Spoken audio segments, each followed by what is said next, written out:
Hi hello, എന്തൊക്കെയാണ്? എല്ലാവർക്കും സുഖമാണോ? ഞാനിപ്പോൾ ഒരു കാര്യം പറയാൻ വേണ്ടി വന്നതാണ്. ആർക്കെങ്കിലും ഉപകാരപ്പെടുകയാണെങ്കിൽ പെടട്ടെ വിചാരിച്ചിട്ടാണ്. എനിക്കുള്ള അനുഭവം ഞാൻ ഷെയർ ചെയ്യാമെന്ന് വിചാരിച്ചത്. ഒരു വീഡിയോ എടുത്തിട്ട് ഷെയർ ചെയ്യാൻ വിചാരിച്ചത്. പിന്നെ നിങ്ങൾക്കറിയാവുന്ന ആരെങ്കിലും ആട് വളർത്തുന്നവരൊക്കെ ഉണ്ടെങ്കിൽ അവർക്കൊന്ന് ഷെയർ ചെയ്ത് കൊടുത്തോളി. ഉപകാരപ്പെടുകയാണെങ്കിൽ പെടട്ടെ. ഈ പെണ്ണാടുണ്ടല്ലോ, പെണ്ണാടിന് ഒരു വണ്ടി തട്ടിയ വണ്ടി വെച്ചിട്ടുള്ള ബൈക്ക് ഈ റോഡിലൂടെ മേഞ്ഞ് നടക്കുമ്പോൾ ബൈക്ക് തട്ടിയതാണ്. അപ്പോൾ ഞാൻ എന്ത് ചെയ്തതെന്ന് വെച്ചിട്ടുണ്ടെങ്കിൽ ചക്കക്കുരു ഇതുണ്ടല്ലോ, പുളിങ്കൂര്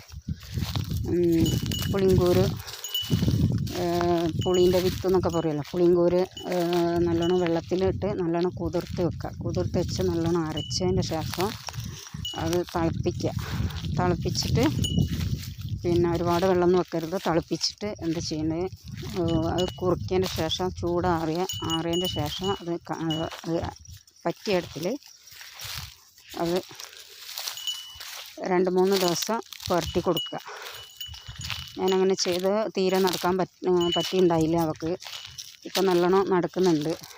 അപ്പം നിങ്ങൾക്ക് തന്നെ വീഡിയോയിൽ കണ്ടാൽ മനസ്സിലാവും. അപ്പോൾ വീഡിയോ ഇഷ്ടമായ സപ്പോർട്ട് ചെയ്യുക, ലൈക്ക് ചെയ്യുക, ഷെയർ ചെയ്യുക. Okay friends, bye. Thank U.